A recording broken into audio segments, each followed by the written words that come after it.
முருகன்னா நமக்கு எப்படி ஞாபகம் வரும்? கையில் வேல், பக்கத்தில் மயில், இப்படித்தானே பார்த்துருப்போம். ஆனால் இடுப்பில் கத்தி, காலில் ஷூ, அதாவது காலணி, அப்புறம் போர் வீரர்கள் போடுற கம்பீரமான வீரத்தண்டையோட ஒரு முருகன் இருக்காருன்னு சொன்னால் நம்புவீங்களா? ஆமாங்க.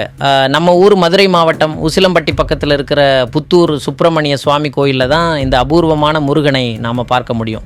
இந்த கோயிலுக்கு பின்னாடி கூஸ்பம்ப்ஸ் வர்ற மாதிரி ஒரு கதை இருக்குது. பல வருஷத்துக்கு முன்னாடி நாகாசுரன் அப்படின்னு ஒரு கொள்ளையன் அந்த ஏரியா மக்களை ரொம்பவே டார்ச்சர் பண்ணிட்டு இருந்தான். அவனோட அட்டகாசத்தை தாங்க முடியாத மன்னர் முருகன் கிட்ட போய் மனமுருகி வேண்டிக்கிட்டாரு. அப்போது அந்த கொள்ளையனை தடுக்க ஒரு யங் பையன் என்ட்ரி கொடுத்தான். காலில் வீரத்தண்டை, கையில் கத்தியோடு வந்த அந்த இளைஞன், டேய் தப்பு பண்ணுற திருந்திடு அப்படின்னு நாகாசுரனுக்கு வார்னிங் கொடுத்தான். நம்ம முருகன் கருணை கடல் ஆச்சே, திருந்த ஒரு வாய்ப்பு கொடுத்தாரு. ஆனால் அந்த அரக்கன் கேட்காம திமிரா சண்டைக்கு வர அவனை அங்கேயே வீழ்த்தினார் அந்த இளைஞன். அந்த இளைஞன் வேற யாரும் இல்லை, சாட்சாத் நம்ம முருகப்பெருமான் தான் அப்படின்னு தெரிஞ்சதும் மன்னர் கட்டின கோயில் தான் இது. இளைஞனாக வந்ததால் இதுக்கு குமார கோயில்னு பேர். ஆரம்பத்தில் இந்த முருகன் கையில் வில்லோட ரொம்ப உக்கிரமாக இருந்தாராம். அப்புறம் திருமலை நாயக்கர் காலத்தில் தான் சாந்தப்படுத்துறதுக்காக வள்ளி தெய்வானையை பிரதிஷ்டை பண்ணி வில்லுக்கு பதிலாக கையில் வேல் கொடுத்துருக்காங்க.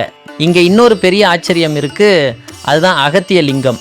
சாதாரணமாக சிவலிங்கம்னா கீழே ஆவுடையார் இருக்கும்ல, ஆனால் இங்கே அது இல்லாமல் வெறும் பானம் மட்டும்தான் இருக்கும். இதில் சிவன், விஷ்ணு, பிரம்மா 3 பேருமே ஒன்றா இருக்காங்கன்னு ஒரு ஐதீகம். உங்களுக்கு ரொம்ப பயந்த சுபாவம் இல்லை மனக்குழப்பம் இருந்தால் இங்கே வந்து வேண்டிட்டு போங்க, கண்டிப்பாக ஒரு தெளிவு கிடைக்கும்.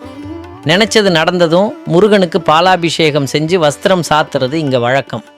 இந்த கோயில் காலையில் 6லிருந்து 11 மணி வரைக்கும், அப்புறம் சாயங்காலம் 5லிருந்து இரவு 7 மணி வரைக்கும் திறந்திருக்கும். உசிலம்பட்டி பக்கம் போனால் கண்டிப்பாக ஒரு விசிட் அடிங்க. இந்த வீடியோ பிடிச்சிருந்தா லைக் பண்ணுங்கள், உங்கள் ஃப்ரெண்ட்ஸுக்கும் ஷேர் பண்ணுங்கள். மறக்காமல் நம்ம தமிழ் டூர் சேனலை சப்ஸ்கிரைப் பண்ணிவிடுங்க.